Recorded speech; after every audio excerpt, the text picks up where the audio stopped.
And amidst reports of a bigger Iran retaliation, Israel Prime Minister Benjamin Netanyahu has summoned a small war cabinet, a small group of government ministers for consultation at very, very short notice. Netanyahu's emergency meeting today on the first year anniversary of the Hamas attack on Israel. I want to bring Gaurav back in on this. Gaurav, the biggest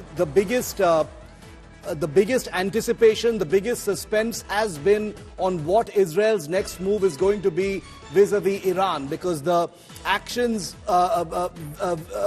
pertaining to Gaza and the Hezbollah, those are continuing as expected. But Iran continues to be that big question.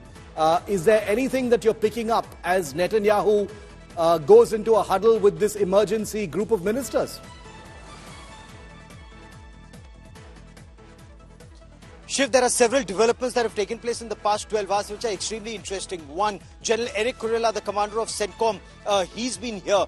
He visited Tel Aviv. He's interacted with Lieutenant General Herzi Halevi, the top general here in Israel. Apart from that, Lloyd Austin, the U.S. Secretary of Defense, has spoken to Yoav Gallant, his Israeli counterpart. So the two defense ministers are in touch. The two service chiefs are in touch. And in terms of what the Israeli media is writing about, they've been writing about how Israel is getting additional resources. It's getting its resources together. And it's not just the Iron Dome system that's needed to be activated and have enough stocks and supply, because it's not just dealing with a Hamas and a Hezbollah shift. Even today, Hamas was able to target Israel. Even today, just a couple of hours back, Hezbollah was able to target Israel. Now imagine a situation when Iran is targeting Israel with its ballistic missiles, including with hypersonic missiles. You have the Hamas and the Hezbollah also targeting Israel.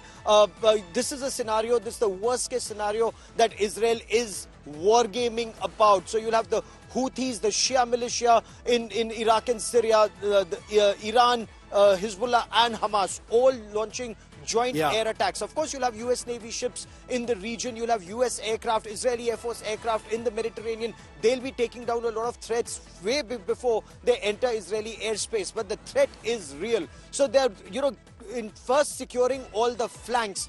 Once they're comfortable with flanks being secure is when they'll mount that massive offensive against Iran, is the word on the street. But you never will know with Israeli Prime Minister Benjamin Netanyahu. Today is the first anniversary. They'll pay homage to those who were killed in that Hamas terror attack, which incidentally they directly blame on Iran, and then perhaps chalk out their policy on how to deal with Iran. Gaurav, thanks very much for joining me. Stay safe.